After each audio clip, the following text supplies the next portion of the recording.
A'udhu billahi minash shaitanir rajeem. Bismillahir rahmanir rahim. This is Bisharatullah Malik with the program Potential Pakistan.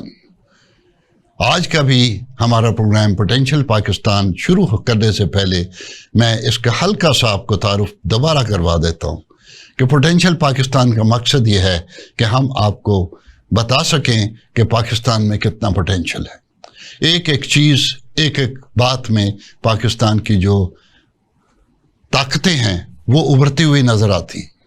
And the best potential in Pakistan जो है वो है हमारा human resource, जिसका लोग इदराक नहीं करते।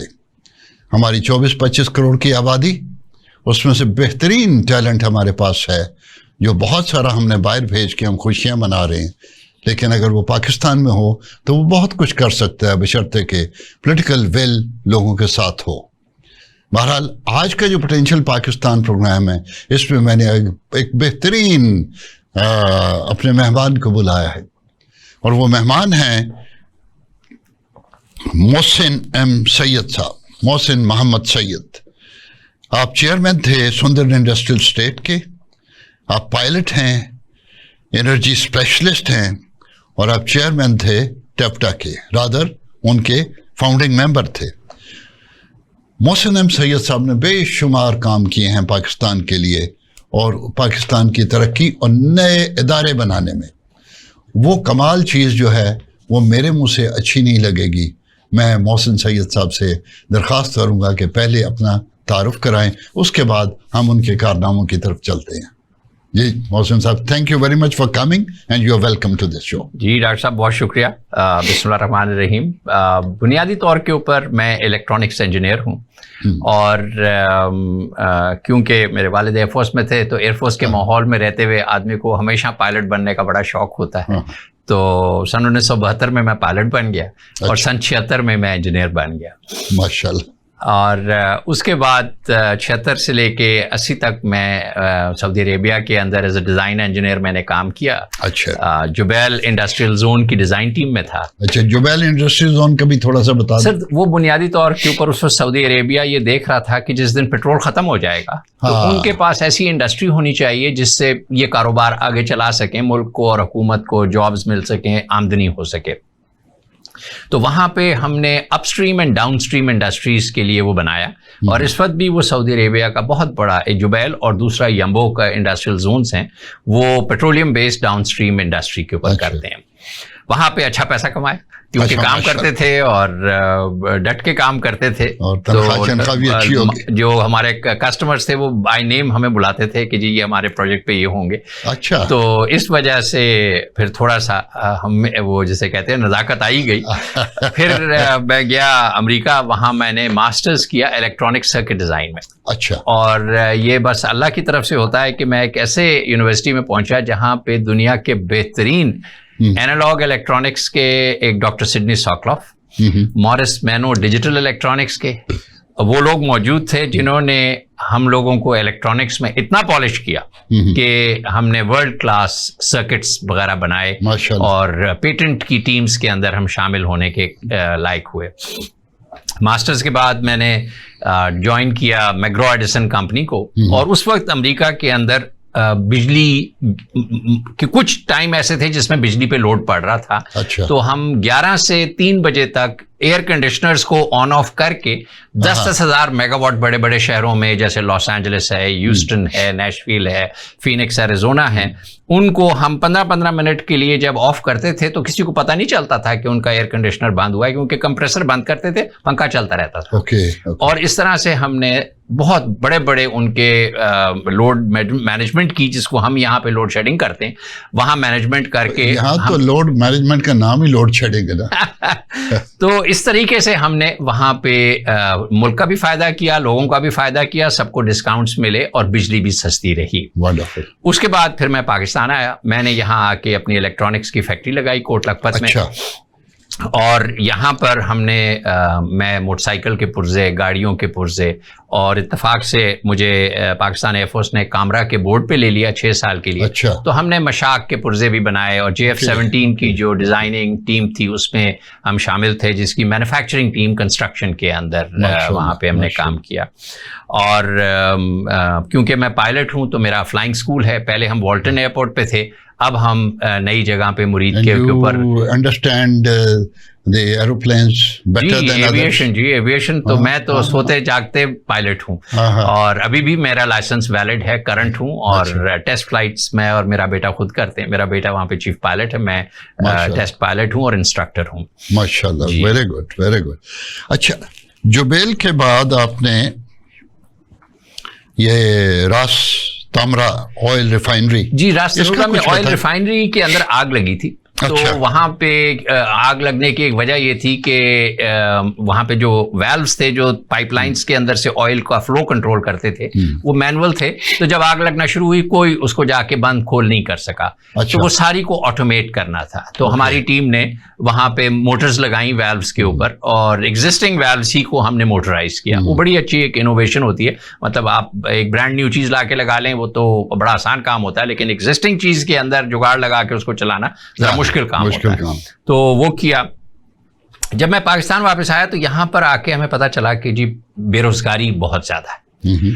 तो मैं 1987 से 87 से लेकर 98 तक गवर्नमेंट ऑफ पंजाब के साथ उनके जितने भी टेक्निकल इदारे हैं उनके साथ मैंने मिल के काम किया, और मैंने इस प्रॉब्लम को अंडरस्टैंड किया कि हम बच्चों को ये टेक्निकल एजुकेशन और हुनर क्यों नहीं सिखाते। बिल्कुल सही।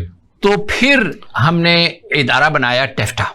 लेकिन मोहसिन साहब, पहले हम बात एग्रीकल्चर से स्टार्ट ना करें? अच्छा, क्योंकि वो बिल्कुल एग्रीकल्चर से शुरू कर दें। एक बात ये समझाएं कि एक पायलट और एविएशन एक्सपर्ट और एनर्जी एक्सपर्ट, उसका एग्रीकल्चर से क्या ताल्लुक? मेरे पास लम्स के एक डॉक्टर साहब आए और उन्होंने कहा कि वो क्रॉप डेंसिटी को जहाज से मेजर करना चाहते हैं। मैंने कहा हो जाएगा।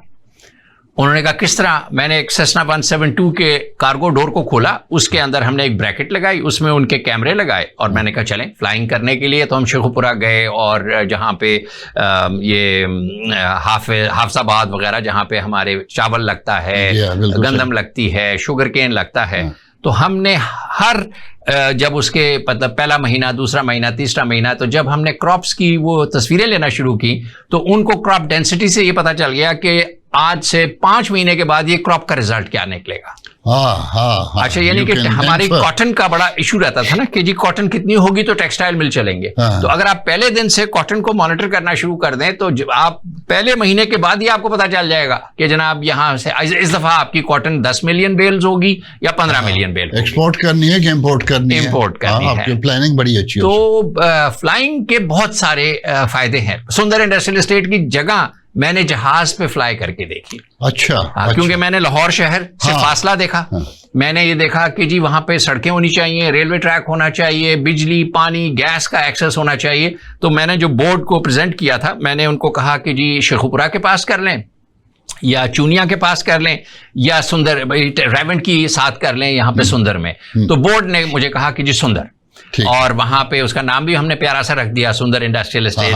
तो आज पाकिस्तान वर्ल्ड बैंक ने ये कहा है कि सुंदर का तो मतलब भी खूबसूरत जी, और ये बंगाली का लफ्ज है। तो हमें बड़ा प्यारा लगा और हमने सुंदर इंडस्ट्रियल एस्टेट रखा। वहां 700 फैक्ट्रियां चल रही हैं। तो वो हुआ इस तरह कि जब ये एग्रीकल्चर, जब मैं वापस आया ना तो मेरे पास ये टेक्सटाइल मिल वाले लोग आए।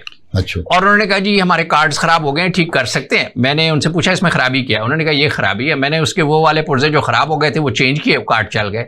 अच्छा। तो मेरी कंपनी एकदम से मशहूर हो गई कि जी बगैर सर्किट डायग्राम के ये खराब जो प्रिंटेड कंट्रोल बोर्ड्स होते हैं, ये प्रिंटेड सर्किट बोर्ड्स ठीक कर देते हैं। तो मेरा बड़ा अच्छा काम चला कुछ अरसे के लिए, जिधर हमने ये काम किया। और इससे पहले कि हम मोटरसाइकिल के पुर्जे बनाने में गए तो हमने ये इंडस्ट्री को मेंटेनेंस प्रोवाइड की और टेक्सटाइल सेक्टर को। तो वहां पे मैं कॉटन के अंदर बड़ा इन्वॉल्व हो गया। और फिर हमने ये कॉटन के साथ साथ एग्रीकल्चर को जब मैंने देखा, स्टडी किया, तो मैंने ये देखा कि पाकिस्तान के अंदर अगर हम एग्रीकल्चर प्रोडक्शन अपनी बढ़ा दें तो हम अपनी जीडीपी बढ़ा सकते हैं। बिल्कुल सही है। हमने गंदम बढ़ानी है, हमने चावल बढ़ाना है, हमने शुगर केन बढ़ाना है, फिर हमने फल और फ्रूट बढ़ाना है। तो अगर हम फल और फ्रूट बढ़ाएं और जैसे ही उसका ऑर्चर्ड के अंदर वो फल आपको मिले, जैसे आम है, फौरन ही उसको प्रोसेस करें, उसको साफ करें, उसको फ्रीज करें, उसको एक्सपोर्ट कर दें, तो जो आम यहां पे 200 रुपए का बिकता है वो बाहर जाके एक आम $10 का बिकता है। बिल्कुल सही। तो इसलिए बहुत एक्सपोर्ट की पॉसिबिलिटीज बनती हैं। अच्छा, और फिर उसमें जॉब क्रिएशन बढ़ी है कि आपके हमारे ज्यादातर हमारा जो आप समझें कि रूरल एरिया है जिसके अंदर लोग रहते हैं, तो अगर हम बच्चों को हुनर सिखा दें, मसलन हम उसको क्रॉप की ट्रेनिंग दे दें, हम उसको ट्रैक्टर मैकेनिक बना दें, तो वो फौरन ही वहां पे कारोबार करना शुरू कर देता है। डॉक्टर साहब, हमारी तो प्रॉब्लम है, हम तो नर्सरी के बच्चे को twinkle twinkle little star, how I wonder what you are, ये सिखा के समझते हैं कि हमने तालीम का मकासद पूरे कर दिए, जबकि वो बच्चा अगर ये नज़म न भी पढ़ सके या याद हो, उससे कोई फ़र्क नहीं पड़ता। हमारे कुछ अंदाज फ़र्क हैं। ये जो आपने बात की कि बच्चों को टेक्निकल ट्रेनिंग दी जाए, और आपने वो टेप्टा की भी बात की, टेप्टा आपने किया, उसको स्टार्ट किया और सब चीज़ें, और ये नई चीज़ें स्टार्ट करना डेफिनेटली एक इनोवेटिव माइंड ही कर सकता है। ये किसी तरीके से को पुर्जा ऐसा भी बनाए, आप टेक्नोलॉजिस्ट हैं, कि जो लोगों के दिमागों में इनोवेटिवनेस ले आए। अच्छा, ये जो हमारी नौजवान नस्ल है ना, ये बड़ी इनोवेटिव है। जी, आपने नौजवान नस्ल की बात सुननी है। अब मेरा ये ख्याल है कि अगर हम जब देखते हैं ना पाकिस्तान के अंदर कितना बच्चा ड्रॉप आउट होता है, तो पहले 5 साल की तालीम के अंदर बहुत ज्यादा बच्चा ड्रॉप आउट है, और सबसे ज्यादा लड़के ड्रॉप आउट होते हैं। और वो इसलिए ड्रॉप आउट होते हैं कि एक इल्जाम उनका ये है कि जी उस्ताद बहुत मारता है गांव का उस्ताद। दूसरा, वो ये कहते हैं कि जी हमारे वालिदैन चाहते हैं कि हम बाजार में जाके काम करें ताकि हम कुछ पैसे कमाएं, और वो ठीक कहते हैं। हाँ, गुर्बत है। अच्छा, इसका जो हल है वो ये है कि हमें चाहिए कि हर गांव के अंदर, वहां पे मेरा ये एक आइडिया है कि 5-6 खवातीन मिलके वहीं की लोकल मस्जिद के अंदर एक स्कूल बनाएं। वहां के जो बुजुर्ग हैं वो सिस्टम को मॉनिटर करें, और पहले जो 5 साल की तालीम है, यानी कि 3 साल या 4 साल की उम्र से बच्चे और बच्चियों को इन खवातीन के हवाले करें, और 5 साल तक ये उन्हीं गांव की जो पढ़ी लिखी खवातीन हैं, जिसमें हो सकता है कोई मैट्रिक हो, कोई FA हो, कोई BA हो, लेकिन कम से कम लिखना पढ़ना सिखाते हैं। बिल्कुल सही। अगर हमने ये ब्रेक कर दी अपनी इलिटरेसी को, जो इस वक्त हुकूमत तो कहती है कि हम 70% पढ़े लिखे लोग हैं, मैं कहता हूं कि हम 70% अनपढ़ लोग हैं। बिल्कुल सही। तो अगर हमने इसको ब्रेक करना है तो हमें खवातीन को यूज करना पड़ेगा, उनको बच्चों को ट्रेनिंग देने के लिए पहले 5 साल, खास तौर पे रूरल एरिया के। अच्छा, ये आइडिया तो बड़ा पुराना है कि मस्जिद की बिल्डिंग को आप एजुकेशन के लिए इस्तेमाल करें, लेकिन सामो ये यूज नहीं हुआ। बस ये एक आइडिया है। अब इसको आपके साथ मिलकर हम प्रमोट करेंगे, हुकूमत पंजाब को भी कहेंगे और बाकी सूबाई हुकूमतों को भी कहेंगे कि इस प्रोसेस को गांव लेवल से आप इस तरह से करें ताकि अगले 5 साल के अंदर हम हकीकतन 70% लिटरेसी लेवल पे पहुंच जाएं। अच्छा, दूसरा ये बड़ी अजीब बात है कि आप गांव में जिस वक्त बच्चे को तालीम देते हैं, हम कहते हैं जी इसको अंग्रेजी पढ़ा दो, ABC करा दो, दिस एंड दैट और जो भी, लेकिन वहाँ पे एग्रीकल्चर होती है, हम उसको एग्रीकल्चर में एक्सपर्ट नहीं बनाते। हम उसे नहीं बताते प्याज कैसे लगाना है, हम उसे ये नहीं बताते, उसमें थोड़ी सी साइंटिफिकली उसको बताने की ज़रूरत है ना, ये हम किसी तरह नहीं करते। मैंने एक दफ़ा ट्रेनिंग दी थी, तो मैंने जो टीचर्स थे, गांव के लोग थे, मैंने उनसे कहा कि आप अपनी असाइनमेंट्स ऐसे बनाएं, जिसको आप होमवर्क कहते हैं, होमवर्क को असाइनमेंट में चेंज करें, and talk to the people, अपने बच्चों को दें कि भाई तुम जाके इन्वेस्टिगेट करो कि एक भैंस का दूध की जो है ना वो बढ़ोतरी कैसे हो सकती है। और वो डेफिनेटली वो बच्चा कहेगा मुझे क्या पता है, वो अपने बाप से पूछेगा, बाप कहेगा मैंने तो भैंस नहीं रखी, तुम्हारे चाचे के पास जाओ, ताई के पास जाओ, फलाने के पास जाओ, और उस पहली तो चीज़ है उसको चीज़ों को इन्वेस्टिगेट करने का तरीका आ जाएगा। बिल्कुल। और दूसरा कुछ ना कुछ नॉलेज लेके आएगा, फिर वो क्लास पे वो प्रेजेंट करेगा, लोगों को बताएगा कि ये मुझे पता चला है कि भैंस को नहलाओ धुलाओ, उसको ठंडा रखो, ये वो जो भी हो। उससे क्या होगा कि बच्चों का जनरल नॉलेज बढ़ेगा और उनको पता चलेगा कि साइंस क्या कहती है।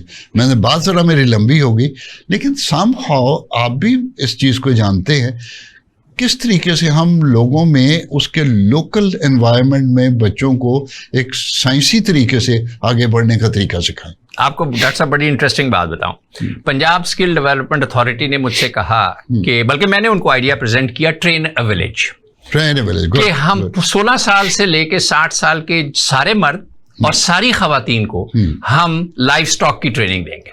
बिल्कुल सही। तहसील जतोई और तहसील अलीपुर में मैंने ये दोनों प्रोजेक्ट किए। अच्छा। 1000 मर्द 1000 खवातीन, और हमने एंग्रो के साथ मिलके वो ट्रेनिंग स्टेशंस बनाए। और क्योंकि तहसील जतोई और तहसील अलीपुर कच्चे का इलाका था, अच्छा। हमें इंस्ट्रक्टर्स ने कहा, जो वेटनरी डॉक्टर्स थे, उन्होंने कहा कि जी हम ट्रेनिंग के बाद वापस शहर नहीं जाएंगे, हम गांव में ही रुकेंगे।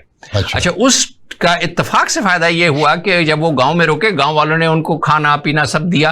और फिर शाम को, दोपहर को, ट्रेनिंग के 5 घंटे के बाद वो उनसे आके अपने डिफरेंट जानवरों की जो प्रॉब्लम्स होती थी डिस्कस करनी शुरू। टाइम इतना फायदा हुआ ट्रेन अ विलेज में कि जो गाय 3 लीटर दूध दे रही थी वो 3 से 9-10 लीटर पे पहुंच गई। माशाल्लाह। फिर वहां पे उन्होंने, एंग्रो वालों ने लाके चिलर्स रख दिए और चिलर्स के अंदर दूध आ गया। जब वो दूध वहां पे हफ्ते के बाद सारी फैमिलीज को पेमेंट हो गई। लम्स के डॉक्टर चीमा, जो अब वाइस चांसलर हैं, उनकी टीम आई पीछे से और उसने आके हमारे इस प्रोजेक्ट को मॉनिटर किया। और मुझे डॉक्टर चीमा ने कहा कि मोहसिन, अब आपने नया प्रोजेक्ट जो करना है, आपने सिर्फ खवातीन ट्रेन करनी है।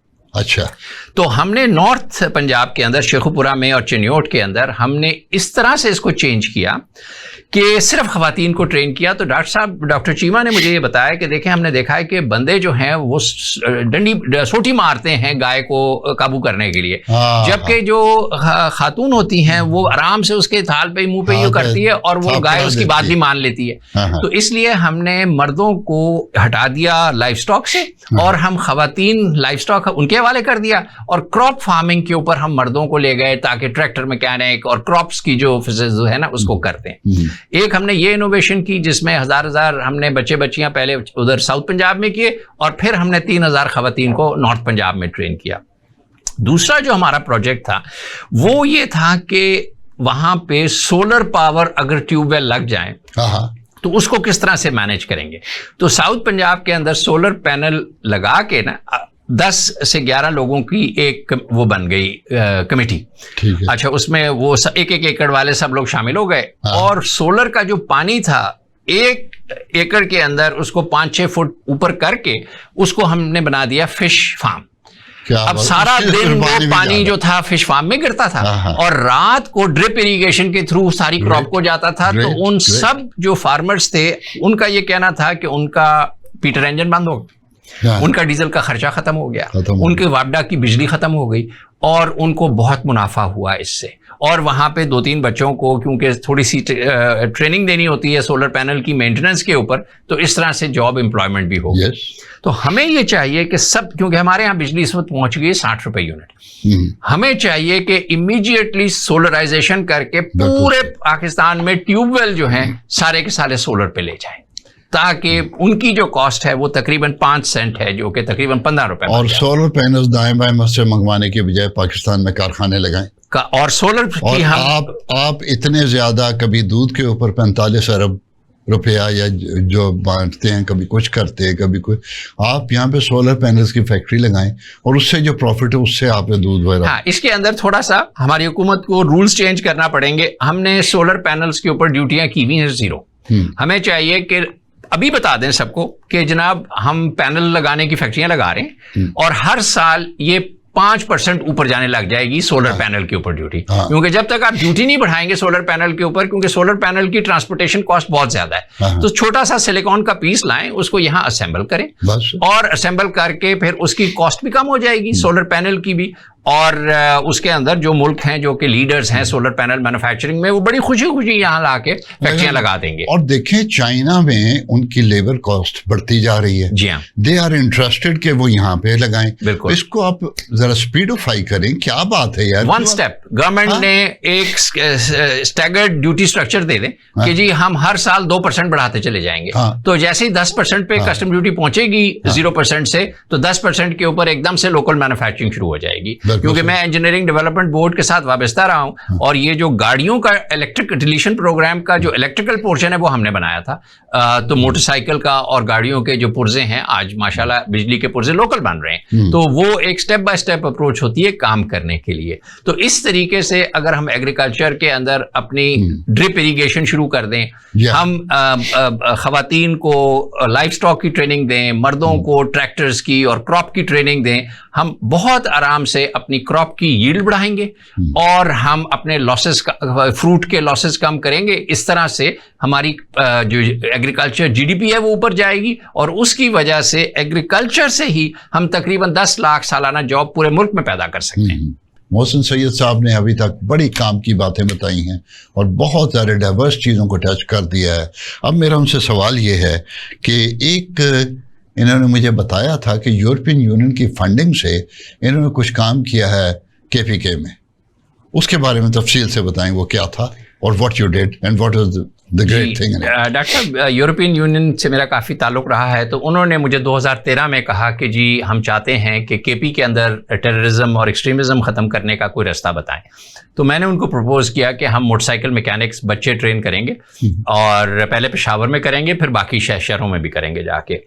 तो हमने पेशावर में जाके बच्चे ट्रेन करना शुरू किए और वो बच्चे थे जिनकी ज़्यादा से ज़्यादा तालीम 5वीं जमात थी। अच्छा। उनको हमने पहले यामाहा के साथ मिलके, यामाहा पाकिस्तान के साथ मिलके हमने उनको ट्रेन किया, हमने इसातिज़ा उनसे लिए और उनको ट्रेन करने के बाद फिर मैंने एक प्लेसमेंट अफसर रखा। उस प्लेसमेंट अफसर को जो लोकल पेशावर का था, मैं लेके उसको साथ लेके निकला और बच्चों को हम मोटरसाइकिल मैकेनिक की शॉप्स पे गए, वर्कशॉप्स के ऊपर, रिपेयर शॉप्स के ऊपर, और हमने ओनर से ये कहा कि ये बच्चा अगर आपको रोजाना 1000 रुपए कमा के देगा, आप इसको 100 रुपए दे देंगे योमिया? उन्होंने कहा जी बिल्कुल दे देंगे। बिल्कुल सही। वो बच्चों को हमने प्लेस करना शुरू किया और आप यकीन करें कि 6 महीने के बाद हमारा जो सबसे बड़ी सक्सेस स्टोरी थी, वो एक बच्चा वो था जिसको चले हम कह लेते हैं कि उसका वालिद कबाड़िया था और वो सड़क से लोहा उठाता था, और ये बच्चा हमने इसको सरहद चैम्बर ऑफ कॉमर्स के अंदर अवार्ड दिया। 50,000 रुपए महीने कमाने लगा। अच्छा। उसने अब जहां वो रहता था वहां पर अपने घर के अंदर ही मोटरसाइकिल की छोटी सी हमने टूल किट्स उनको दी थी, वो रख ली और वो अपने एरिया की मोटरसाइकिल ठीक करता था, तो दोपहर शाम को वहां पैसे कमाता था। और सुबह जब उसने शहर आना होता था तो जाहिर सी बात है उसके इतने कस्टमर्स हो गए थे मोटरसाइकिल वाले, उनके साथ वो लिफ्ट लेके वहां आ जाता था। तो एक सिर्फ 5वीं जमात पढ़ा हुआ बच्चा और जिसका वालिद सारे वहां से वेस्ट में से लोहा वगैरह निकाल के पैसे कमाता था, एकदम से मोटरसाइकिल मैकेनिक बन के 50,000 रुपए कमाने लग गया। उसके बाद 2015 में मैंने फेडरल गवर्नमेंट के साथ मिलके वहां पे केपी के अंदर केपी गवर्नमेंट के साथ मिलके इदारा बनाया, KP economic zone development and management company. और हमने वहां पे 18 इंडस्ट्रियल जोन्स बनाने का प्रोजेक्ट लॉन्च किया और 5 हमने लॉन्च कर दिए, जिसमें आजकल आप रशकई का नाम सुनते हैं, हतार का नाम सुनते हैं, जलोजई का नाम सुनते हैं, दराबान का नाम सुन रहे हैं। ये सारे जोन्स वहां पे मैंने शुरू करवाए और एक इदारा बना के पूरा सिस्टमैटिक तरीका बनाया और तकरीबन हमने 15 से लेके 18 तक के 2015 से 2018 तक 2 लाख बच्चों को रोजगार दिया। और उसमें यूनिडो की मैं कंट्रीब्यूशन को एक्नॉलेज करूंगा, उन्होंने हमें 1.4 बिलियन रुपीस दिए बच्चे ट्रेन करने के लिए। तो हमने बच्चे प्राइवेट सेक्टर से ट्रेन करवाए, आर्मी के ट्रेनिंग सेंटर्स में भेजे, एयरफोर्स की ट्रेनिंग सेंटर्स में भेजे, इस्लामाबाद में भेजे और उन बच्चों को फिर इसी तरह प्लेसमेंट ऑफिसर्स के जरिए हमने फैक्ट्रियों के अंदर 6 महीने की ट्रेनिंग दिलवाई, 6 महीने ट्रेनिंग इदारे में, फिर उसके बाद 6 महीने फैक्ट्री के अंदर। उसके बाद उसको कोई नहीं रोक सकता पैसे कमाने से, पैसे कमाने तरक्की। और ये जो आपका तरीका था ना, वो मैं चूंकि मार्केटिंग का आदमी हूँ, मुझे वो बात बड़ी पसंद आई है कि आपने उनको कहा कि तुम्हें 1000 रुपये अगर कमा के दे तो उसको 100 रुपये रोज का दे दोगे जी। अगले तो अपने पैसे इंटरेस्ट के लिए बैठे हैं ना। बिल्कुल। तो this is how you sell your product. जी हाँ, this is how you sold your product which was बच्चे। बिल्कुल। कौन का? तो ये वंडरफुल। वैसे आप वैसे तो टेक्नोलॉजिस्ट हैं, ये मार्केटिंग का नॉलेज कहाँ से आया आपके पास? सर, इसका क्रेडिट मैं अपने मेरे जो अमेरिकन कंपनी के अंदर मैग्रो एडिसन कंपनी में लू मार्टिनेज थे ना, उन्होंने जब मुझे डिजाइन के अंदर देखा, उन्होंने कहा कि वहां पे मोहसिन की जगह वो मोस्ट आधा नाम करते हैं अमेरिका ना, तो कहने लगे कि यार कस्टमर के साथ तुम जाके मिला करो, मार्केटिंग टीम के साथ तुम जाया करो। दैट इज मैं समझ गया। तो मैं जब मार्केटिंग की टीम मेरे निकलते थे वहां जाने के लिए, मैं उनके साथ जाता था। कस्टमर से जब मैं उसकी प्रॉब्लम सुनता था ना, मैं समझ जाता था मेरे डब्बे में क्या फॉल्ट है। फिर अगली दफा वो अक्सर ये हुआ कि वो डब्बा मैं ही लेके चला गया कस्टमर के पास। हाँ। तो उससे मुझे आदत पड़ी कि जनाब कस्टमर से जब तक आपका राब्ता नहीं होगा ना, आप प्रोडक्ट डेवलपमेंट नहीं कर सकते। एक्चुअली हमारी इंडस्ट्री की ये मसला है। हमारा जो इंजीनियर है ना, वो कहता है मैं तो इंजीनियर, मैं तो साइंसदान, मेरा क्या काम है बाहर निकलने का, मैं तो अपने डब्बे में बंद रहूंगा। जो हमारे कंप्यूटर के स्पेशलिस्ट है वो भी एक डब्बे में बंद हो जाते हैं, बाहर नहीं निकलते। ये diversified knowledge and going to the market by the engineers who are producing the product, जो प्रोडक्ट बनाते हैं वो जब डायरेक्ट कस्टमर से मिले, जिस तरह आप मिले, तो उनको एग्जैक्ट पता चलता है कि what is the need of the customer. Absolutely. तो मैंने ह्यूस्टन लाइट एंड पावर से एक प्रोजेक्ट वेस्टिंग हाउस को चला गया था, हाँ। और जिस दिन मैंने उनको प्रेजेंटेशन दी है बोर्ड को जाके, आप यकीन माने कि हमने वो $18 मिलियन का प्रोजेक्ट दूसरी कंपनी के मुंह से निकाला, क्योंकि हमारी कॉस्ट आधी थी, वो बैठे थे कोई 40-50 मिलियन डॉलर पे, हमने $18 मिलियन पे वही काम किया जो वो $50 मिलियन में कर रहे थे। हमारा सिस्टम था रेडियो बेस्ड, और वो दे रहे थे पावर लाइन कैरियर के ऊपर, जिसमें बिजली की बड़ी हाई वोल्टेज के ऊपर हम इलेक्ट्रॉनिक सर्किट बेचते हैं। अच्छा, मैंने पावर लाइन कैरियर पे पहले काम किया हुआ था, ब्राउन बेवेरी के इक्विपमेंट में। मुझे एग्जैक्टली पता था कि उनके डब्बे में और मेरे डब्बे में क्या फर्क है, और मैं उसको किस तरह से बेच सकता हूं। हाँ बिल्कुल, मैंने बेचा। और मेरा जो मार्केटिंग मैनेजर था ह्यूस्टन का, जब वो लेकर गया ना, तो जब मुझे बाद में जब हमें प्रोजेक्ट मिल गया तो मुझे खाने पे लेकर गया। मुझे कहने लगा कि जब मैंने तुमसे फोन पे बात की, मैं समझा था कि मैं किसी गोरे से बात कर रहा हूँ। अच्छा। तुम्हारी अंग्रेजी बिल्कुल अमेरिकन एक्सेंट में थी। जब मैंने तुम्हें देखा, कहता है मेरे एयरपोर्ट से तुम्हें पिक किया, मुझे तो परेशानी हो गई कि यार ये उन्होंने कौन सा बंदा भेज दिया। कहता है और जिस तरह से तुमने बोर्ड को कन्विंस किया ना, तो कहने लगा कि मजा आ गया। You are more a marketer. जी, आई एम बेसिकली मार्केटिंग का ही बंदा हूँ जी मैं। ठीक है, एक्चुअली बात पता क्या है, जो चीज़ों को प्रॉपर सेंस में लेता है और उसकी सारी एस्पेक्ट्स को देखता है, वो मार्केटर भी होता है। और अगर एक इंजीनियर मार्केटर हो तो फिर तो वो सही इंजीनियर हो जाएगा। बिल्कुल बिल्कुल 100%। अच्छा, हमारी है कि हम साइलोस में बैठना चाहते हैं। जो इंजीनियर है इंजीनियरिंग के डब्बे में बैठा है, जो मार्केटर है मार्केटिंग के बड़े, वो कहता है एनू की पता, वो कहता है एनू की पता।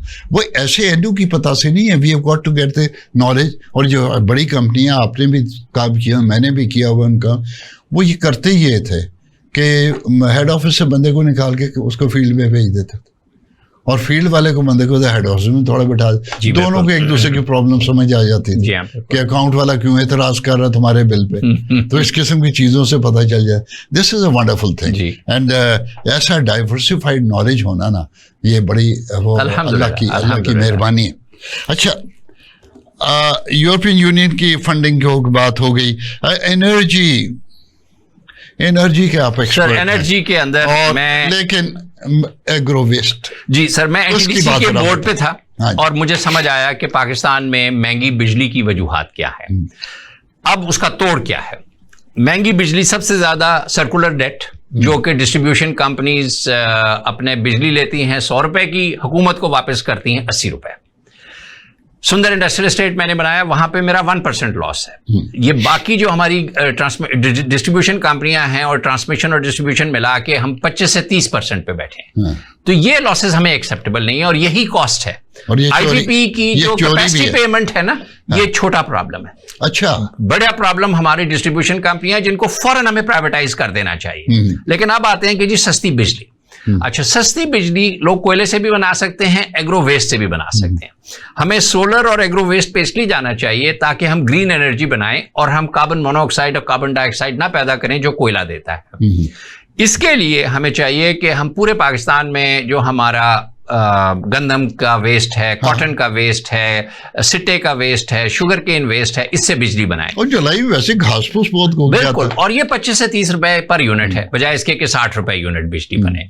लोकल इक्विपमेंट बनाएं, लोकल बॉयलर बनाएं, रिफर्बिश्ड। अभी इनिशियली स्टीम टर्बाइन हम उठा लें चाइना से, उनको लगाते चले जाएं, थोड़े दिनों के अंदर वो स्टीम टर्बाइन जो है हम लोकल बना लेंगे। जैसे रिनाला खुर्द के अंदर 1920 में सर गंगाराम ने एक पानी का हाइड्रो स्टेशन लगाया। अब जो वहां पे टेक्नीशियंस हैं वो उन सारे इक्विपमेंट को लोकली रिपेयर करते हैं, लोकली ऑपरेट करते हैं। तो थोड़े दिनों के अंदर चीजें खुद ही लोकलाइज हो जाती हैं। तो अगर हमने एग्रो वेस्ट से बिजली बना दी, आप यकीन माने, एक तो बिजली 30 रुपए की होगी, आधी कॉस्ट पर आ गई, जिसकी वजह से जितनी हमारी एग्रो बेस्ड इंडस्ट्री है, स्पिनिंग यूनिट हैं, जो ये हमारे वीविंग यूनिट्स हैं, जो कि एग्रीकल्चरल एरिया के करीब तरीन लगे हुए हैं, वो अपने अपने कंपाउंड्स के अंदर 10-10 मेगावाट 20-20 मेगावाट ये लगा लें और स्टैंड बाय कर दें वापटा को, तो दो उसके इफेक्ट होंगे। उनकी बिजली की कॉस्ट कम हो गई, उनकी प्रोडक्शन बढ़ गई, उन्होंने एक्सपेंशन की, उनके एम्प्लॉयमेंट बढ़ गई।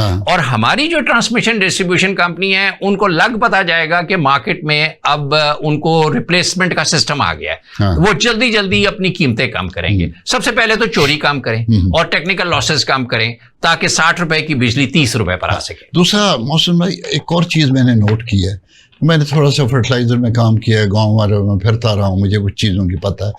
और हमारे जो इंडिया में भी ये होता है, पाकिस्तान में भी होता है कि जब ये आजकल जैसे मुंजी की फसल कटी हुई है, पोल्यूशन एकदम बढ़ जाती है। उसकी वजह है कि उसके जो मुड होते हैं ना, मैं लैंग्वेज वही यूज़ करूँगा, उसके जो मुड होता है ना, ये चावल के पौधे का कह लें, जो उसको उखाड़ना नहीं वो चाहते क्योंकि उसमें काफ़ी ज़्यादा जोर लगता है और लेबर इस्तेमाल होती है। तो उस मुड का वो इलाज ये करते हैं कि उसको आग लगा देते हैं, आग से वो धुआं जाता है, वो इंडिया के भी सारे फार्मर्स और हमारे भी वो धुआंधार कर देते हैं। और फिर यहाँ पे शहर में पोल्यूशन, लाहौर सबसे ज़्यादा पोल्यूटेड एरिया के, लाहौर के दाएं बाएं सारा चावल लगता है। और उसका एक मैंने मशीन देखी, उसका हाल ये है कि वो मशीन बड़े आसानी से ना उसको पकड़ के यूँ खींचती है और वो मुड़ बाहर आ जाता है। उसके बाद उसको हिलाओ जलाओ, उसको आप फिर वो ब्रिकेट्स बनाएं या कुछ और चीज़ बनाएं, उसको रीयूजेबल चीज़ में बनाएं और बड़ा शानदार काम हो सकता है। वो जो वेस्ट है उसको आप उससे आप कागज बना सकते हैं, कागज बना सकते हैं, पेपर बनाएं और पेपर ट्राली से बनते हैं कागज। जी जी। और आप वहां पे जो हमारे कोयले से ये ईंटों के भट्टे चल रहे हैं ना, वहां पे एग्रो वेस्ट इस्तेमाल करें, तो उधर भी धुआं काला जो है कम हो जाएगा। और ये इस पे थोड़ी सी सख्ती करनी पड़ेगी कानूनी तौर के ऊपर। अगर कोई फार्मर आग लगाएगा तो हमें उसको फाइन करना चाहिए। ये चीज को हमें, लेकिन उसको इंसेंटिव भी दे कि अगर ये मुड़ निकाल के वो तो हमें पेपर मिल को दे दे, या किसी इसको पावर जनरेशन वाले यूनिट को दे दे, तो वो अपने पैसे ले ले उसके करने के लिए, ताकि लोगों का भी फायदा हो, लोगों को लेबर मिलेगी और ये सांस की बीमारी कम हो जाएगी। बिल्कुल सही जी। और ये जो पोल्यूशन आजकल की, स्कूल लेट कर दो, ये कर दो, और भी कई चीजें मेरे ज़हन में, लेकिन उससे रिलेटेड नहीं है, मैं नहीं बात करता। अच्छा, एक और चीज़ आपसे ये पूछनी है कि मैं आपसे कह रहा था कि सारी चीज़ हम इन्वेस्टमेंट कर रहे हैं, रियल एस्टेट में, ज़मीनों में हो रही है, या बैंक में पैसे जमा करा देते हैं और घर में सोते हैं या लड़ाइयाँ करते हैं घर में, क्योंकि काम कोई नहीं होता, वहाँ पे सूद इतना मिल जाता है 22% 25% जो भी। तो क्या कोई ऐसा तरीका नहीं कि हम अपने पैसे को डाइवर्ट कर सकें या इस तरफ डालें कि वो इंडस्ट्री में जाए जिसमें प्रॉबेबली पब्लिक लिमिटेड कंपनी बनाने के एक तरीके लोगों को अंडरस्टैंडिंग नहीं है स्टॉक एक्सचेंज पे ये, तो ये इसके बारे में तफसील से बेसिकली ये जो आपके इदारे हैं ना जो BBAs और MBAs करा रहे हैं, इनके साथ मिलके हमें चाहिए कि जो हमारी micro small and medium industry है उनके साथ बैठ के उनको इनकरेज करें कि वो इस्लामिक मोड ऑफ फाइनेंसिंग में आए। क्या बात है। KP के अंदर जब मैं गया तो वहां पे ज्यादातर लोगों ने करंट अकाउंट्स खोले हुए हैं, 60 अरब बैंकों को देते हैं और सूद नहीं लेते। अब हमें ये चाहिए कि ये जो पैसे लोगों के हैं, अगर हम पब्लिक लिमिटेड कंपनीज बना लेंगे, स्टॉक एक्सचेंज को बड़ा कर देंगे, और सारी प्राइवेट, इस वक्त मतलब अभी हमारे पास कुछ 40 लाख हमारे पास माइक्रो एंटरप्राइज है और ये SMEs है। आप इस 40 लाख में से अगर 4 लाख भी स्टॉक एक्सचेंज के ऊपर लेकर आ जाएं, MBAs इंस्टीट्यूशंस यूनिवर्सिटीज के साथ मिलके, क्योंकि उनको थोड़ी सी फाइनेंशियल गाइडेंस चाहिए होती है कि किस तरीके से आप अपनी बुक बिल्डिंग करते हैं और उसको फिर लेके जाते हैं स्टॉक एक्सचेंज के ऊपर, तो आप यकीन माने पूरे मुल्क का फायदा होगा। अब मसलन मैं कहता हूं PIA को स्टॉक एक्सचेंज पे होना चाहिए, आप वहां इन्वेस्टर आए और वो आके इसको नहीं कि जी जैद बकर उसको दे दी, जो बंदा स्टॉक एक्सचेंज मार में जो खरीदनी है वो बेहतर के स्टॉक एक्सचेंज पब्लिक खरीदे, मैं और आप शेयर खरीदे, और वो एक PIA के अंदर अगर इस वक्त 17 जहाज उड़ रहे हैं, अगर 100 जहाज आ जाएंगे और हमारी सारी रूट्स एक्टिवेट हो जाएंगी तो हम एमिरेट्स का और बड़ी कंपनियों का मुकाबला कर सकते हैं। PIA के ऊपर तो फिर मेरी आपने दुखती रग छेड़ देते हैं। मुझे पता है कि 28 जहाज टोटल उड़ते हैं 38 में से, और 28,000 उनका वो है स्टाफ, और हर जहाज के ऊपर 1,000 बंदा है, और 1,000 बंदा वैसे उसके ऊपर बैठ जाए तो जहाज उड़ नहीं सकता। तो 28 में से सिर्फ 17 उड़ रहे हैं। अच्छा, इसको ग्राउंडेड हैं, और उसमें से हम पुर्जे निकाल के 17 चला रहे हैं। और ये जो 1,000-1,500 का फिगर आपका बिल्कुल सही है, इसको हमें करना चाहिए मिनिमम पे लेकर आए, जो अलाउड होता है कि एक जहाज के ऊपर 100-150 बंदा होना चाहिए। तो वो 100-150 बंदा, और उसका तरीका ये होगा कि अगर हम 17 जहाजों की जगह 100 जहाज कर देंगे, वो ऑटोमेटिकली बंदे कम हो जाएंगे। और पायलट भी शायद 8-9 होते हैं एक जहाज पे। हमें 6 बैचेस चाहिए होते हैं एक, क्योंकि जहाज को कम से कम रोजाना है 20 घंटे उड़ना चाहिए। अच्छा। अब 4 घंटे का सिर्फ उसको रेस्ट टाइम मिलना चाहिए, और उसके अंदर जो भी पुर्जे चेंज करने हैं वो ऑन द रन चेंज होने चाहिए, ताकि हम उसको आगे लेके चलें। आप तो चूंकि पायलट भी, आप इसके ऊपर भी बड़ी बात कर सकते हैं। वंडरफुल। अच्छा, पब्लिक लिमिटेड कंपनी का कोई तरीका भी बताएं कि एक और चीज। बेसिकली पब्लिक लिमिटेड कंपनीज के लिए चार्टर्ड अकाउंटेंट कंपनीज वगैरह और इदारे मिल के ना, और उनको ऐसे ये स्मीडा है ये मिले, और फिर बेस्ट कैंडिडेट्स को, एसएमईज को पिक करें और फिर लेके आगे। अच्छा, एक पॉइंट आपने अभी कहा कि बहुत सारे लोगों ने करंट अकाउंट खुलवाए हमें केपीके में जी, और मैं सोच रहा था कि मैंने भी यही किया हुआ, मैं भी सूद नहीं लेता और करंट अकाउंट है और मैं टका उस पर फायदा नहीं लेता और कुछ ना कुछ पैसे पड़े हुए हैं। फिर मुझे ये भी ख्याल आया कि अगर कोई मुझे आके इनकरेज करे, मुझे बताए कि भाई तुम ये वहाँ जाके इन्वेस्ट करो और अपने किसी कंपनी में शेयर्स खरीदो और वहाँ पे इंडस्ट्रियलाइजेशन पाकिस्तान की तेज़ हो, जैसे आपने फरमाया कि ये जहाज़ जो 17 हम उड़ा रहे हैं वो 170 हो जाएं जिस वक्त, तो वो डेफिनेटली वो प्रॉफिट में जाएगी और स्टाफ आपको बढ़ाने की ज़रूरत नहीं, पहले आपके पास है। तो this is something the government should do, and this is marketing is required कि आप उन लोग, पहले तो आप देखेंगे किन के पास पैसे पड़े हैं। एक वैसे टीवी पे भी इश्तिहारबाजी हो सकती है, बताएं उन्हें। दूसरे कि जिनके पास पड़े उनको पर्सनल जाके कोई उनको बताए। और सर जो फैक्ट्री ओनर्स है ना, उनको भी हम इक्विटी शेयर होल्डिंग के ऊपर लेकर आए। हाँ। कि सिर्फ अपना कब्जा ना रखेंगे जी, फैमिली के बाद सर्वाइवल भी नहीं होता कंपनी का। हाँ। आपको चाहिए कि औरों को भी शामिल करें। मेक पीपल, अवाम को आप मालिक बनाएं, फिर देखें पाकिस्तान तरक्की, सबकी दुआएं भी शामिल हो जाएंगी। यकीनन। ठीक है, तो बड़ी खुशी हुई मुझे मोहसिन साहब आपसे बात करके। There are so many other things जो मैं चाहता हूँ कि उसके ऊपर भी बात हो, जरूर सर, लेकिन हमारे पास टाइम इजाजत नहीं देता। और मैं इंशाअल्लाह ताला ख्वातीन और हज़रात, मेरा ख्याल है कि हम इंशाअल्लाह ताला एक प्रोग्राम और करेंगे मोहसिन साहब के साथ, क्योंकि there are so many things which need clarification, और उसके ऊपर मोहसिन साहब बहुत कुछ हमें गाइड कर सकते हैं, और उसके ऊपर हम आएंगे इंशाअल्लाह नेक्स्ट एपिसोड में। Thank you very much for listening to our program. Thank you very much. अल्लाह हाफिज़।